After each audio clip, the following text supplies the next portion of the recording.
అప్పుడు వ్యాసుడు దివ్య దృష్టితో చూచాడు. గాంధారి తొందరపాటుకు బాధపడ్డాడు. తొందర పడకండి, తొందరపాటు మంచిది కాదు. దైవ విషయంలో ఓపికగా ఉండడమే శ్రేయస్కరము. ప్రతి విషయంలో తొందరపాటు పడండి. దైవంలో, ధర్మ విషయంలో తొందరపాటు పడవద్దు అని భారతం చెబుతోంది. బాధపడ్డాడు. ఆవిడను సముదాయించాడు. ఆ మాంసపిండాన్ని 100 భాగాలు చేసి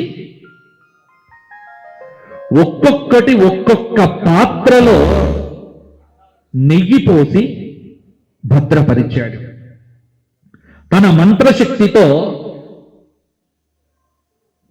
ఆ మాంసం ముద్దలకు జీవశక్తిని కల్పించాడు.